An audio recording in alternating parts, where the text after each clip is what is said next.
Donald Trump now is in the lead for the GOP primary, and the lead is growing. 54% of voters supporting Trump.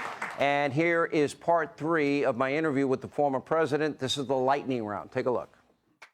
Fun, quick answers, and we'll wrap this up. Okay. What is Donald Trump? What are you most proud of?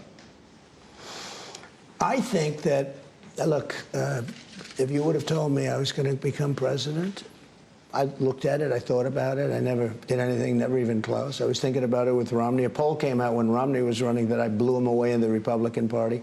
But I couldn't do it because I had a long-term contract with The Apprentice, and I was building 3 buildings, and I wanted to finish the buildings, and they did good. So I just couldn't do it. But I started thinking about it specifically then. I became president of the United States. Now I say, what did I do that was great? I rebuilt our military. I gave the largest tax cuts in history. I built the greatest economy in the history of the world. We had, just prior to COVID coming in, I had done things, the greatest in the history of the world, actually, and we were starting to get along with the other side. Radical left people were calling me for lunch. African Americans, Hispanic Americans, Asian Americans. Everybody had a job. Everybody. We were booming. Far more jobs than you have today. We were booming. And then COVID came in, and I had to do it a second time. And when I handed it over, the stock market, which practically crashed, as it should, but when I took it over, when I had to hand it over, the stock market was higher than just prior to COVID coming in. Nobody can believe it. But what I did, I mean, so many different things, Sean. It's very hard to say specifically. For instance, one thing I did that I love, Right to Try. People were terminally ill. So many lives have been saved. Nobody ever talks about it.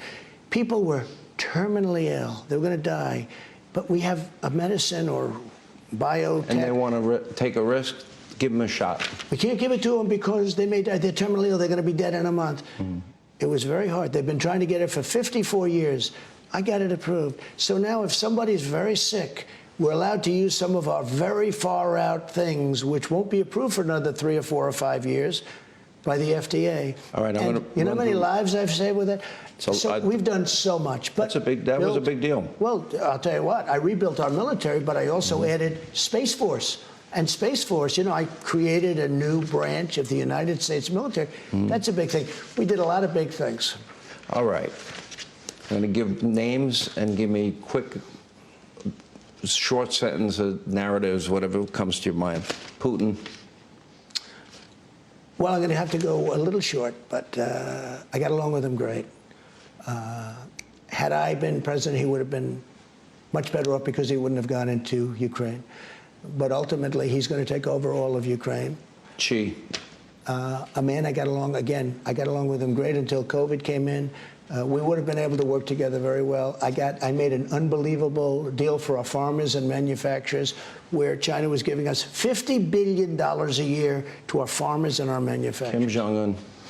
Again, got along with him great. People don't want to hear that. A lot of people say, that's terrible to get along with him great. When somebody has nuclear weapons that can blow up the world, it's nice to get along. I got along with him great. Mullahs of Iran. Different story. They're religious zealots, and I think they might behave. You know, when you mention Kim Jong-un, he's not crazy. He's very smart. Do you think any of these people are evil? Like, I look at Putin, what he's doing in Ukraine is evil. Well, if I were there, he wouldn't have been doing it, so he would have been better off, and the world would have been better off. I look at China and the way they treat minorities there as, you know, modern day. You know, inflation was caused by energy. Yeah. When we turned off our energy prices went up. It caused inflation, and that was a whole big thing. And Russia became rich. Yeah. Think of it. Russia became rich. Russia made a lot of money, more money than the cost of them prosecuting this war. Yeah. Think of it. And we didn't have to do that. Schumer. I knew him a long time from New York. Always got along with him great until I became president. McConnell. Not good. A tremendous liability for the Republican Party and for the nation because he approved so much for Biden. It was almost as if the Democrats had something on him. Tremendous liability for both the nation and for the Republican Party. Kanye, now that you know some of the things that he thinks and says. Well, you know, when I was with him, he didn't say that. And when he asked me to have dinner because he needed some help, I didn't say, well, what's the problem? So I didn't know anything about his attitude toward. I'm not reading about Kanye. I'm reading about President Xi, and I'm reading about Putin and Kim Jong-un. I'm not reading exactly about Kanye West. Right. But when he came here, I think and I will say this, he didn't say anything about anti-Semitism or anything else. And if he would have done that, I would not have been a happy camper. Barack Obama. Don't know him well.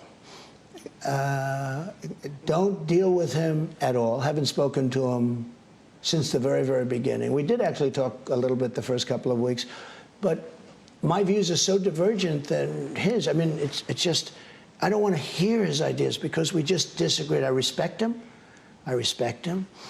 but his ideas are so different than mine, it's easier not to talk about him. Michelle Obama.